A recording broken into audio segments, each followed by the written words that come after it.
जय श्री कृष्ण। दोस्तों, जब श्री कृष्ण ने अर्जुन को दिव्यास्त्र प्राप्त करने के लिए इंद्र एवं शिवजी की घोर तपस्या करने की अनुमति दी थी, इंद्र देव को प्रसन्न करने के पश्चात अर्जुन शिवजी की घोर तपस्या में लीन थे।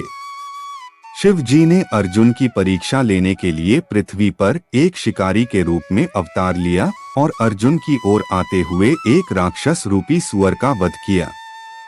किंतु उसी समय अर्जुन ने भी उसी सुअर पर अपना तीर छोड़ा था।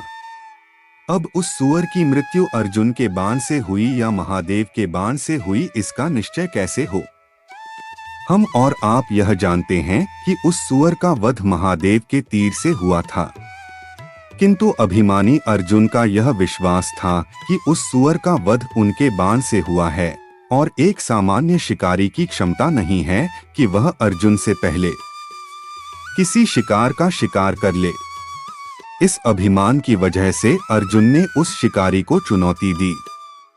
महादेव ने अर्जुन को सभी प्रकार के शस्त्र और अस्त्र विद्या में परास्त किया। यही नहीं, अर्जुन को उन्होंने बाहुबल की परीक्षा करने का भी मौका दिया और तभी महादेव ने उसे इतनी बुरी तरह से घायल किया कि अर्जुन की वही मृत्यु हो गई। उस वक्त अर्जुन की सचमुच मृत्यु ही हो गई थी और शायद यह महादेव की एक लीला थी, क्योंकि यदि मनुष्य को स्वर्ग लोक जाना है तो उसका मृत्यु को प्राप्त होना आवश्यक है। इसी कारण शायद जानबूझ के महादेव ने अर्जुन को मार दिया था ताकि वह संकोच स्वर्ग प्रस्थान कर सके और सारे दिव्यास्त्र का ज्ञान प्राप्त कर सकें। विद्या पूर्ण होने पर महादेव ने उन्हें पुनर्जीवित कर दिया और इनाम स्वरूप पाशुपतास्त्र भी दिया। यह पहली बार है जब अर्जुन की महाभारत में मृत्यु हुई थी, अर्थात महादेव में इतनी शक्ति थी कि वह अर्जुन का वध कर सकते हैं, बल्कि महादेव चाहे तो महाभारत के किसी भी पात्र का वध कर सकते थे शिवाय श्री कृष्ण के। अर्जुन अपने जीवन काल में केवल महादेव शिव से पराजित हुआ था। महाभारत में अर्जुन को कितनी बार श्राप दिया गया था? अर्जुन को हराने का सामर्थ्य किसके पास था? इस संसार में ब्रह्मा विष्णु महेश के अतिरिक्त हर कोई परास्त किया जा सकता है, केवल यह तीन ही अजय है। उन्हें कोई भी हरा नहीं सकता था। किंतु महाभारत में ही ऐसे कई किस्से हैं जिसमें यह वर्णन किया गया है कि अर्जुन परास्त हुए हैं, न कि सिर्फ परास्त हुए हैं। अर्जुन महाभारत के पूर्ण काव्य में 4 बार मृत्यु को प्राप्त हुए हैं। उसमें से 3 बार उन्हें पुनः जीवनदान मिला है। एक मनुष्य को केवल शस्त्र से ही नहीं बल्कि बुद्धि से भी हराया जा सकता है। महाभारत के महान काव्य के अनुसार अर्जुन को बुद्धि से 1 बार और शस्त्र से 2 बार मृत्यु के मुख में जोड़ा गया है।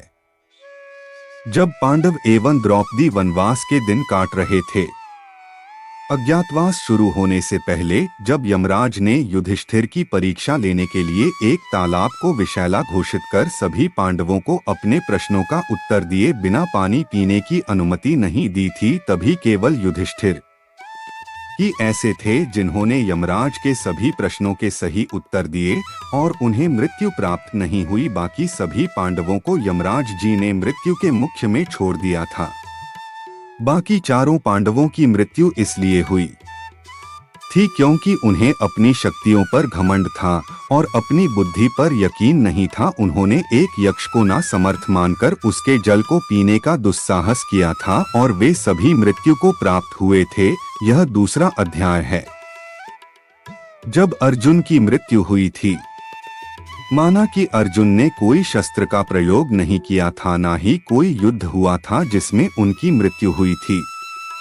किंतु जैसा कि मैंने कहा कि मृत्यु केवल शस्त्र से नहीं बुद्धि से भी हो सकती है, और यहाँ पर यमजी ने अपनी बुद्धि का प्रयोग कर अर्जुन के बाहुबल को ललकारा और अर्जुन ने अपनी बुद्धि का उपयोग किए बिना जल को पी लिया और मृत्यु को प्राप्त हुए।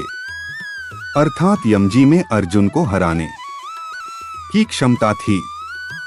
महाभारत का युद्ध समाप्त होने के बाद युधिष्ठिर ने अश्वमेध यज्ञ का अनुष्ठान लिया था, जिसके अनुसार अर्जुन उत्तर पूर्व दिशा में विजय पताका लेकर निकले थे। वहां उनका सामना एक युवराज से हुआ, जिसने अर्जुन को ललकारा था। युवराज एक बालक था, इस कारण अर्जुन का घमंड उससे यह कहता था वह उस बालक को बहुत ही आसानी से हरा देगा। जब युद्ध आरंभ हुआ तो उस युवराज ने एक ऐसा अचूक निशाना लगाया कि उस तीर ने सीधा अर्जुन की गर्दन को धड़ से अलग कर दिया। अर्जुन की मृत्यु वही हो गई थी।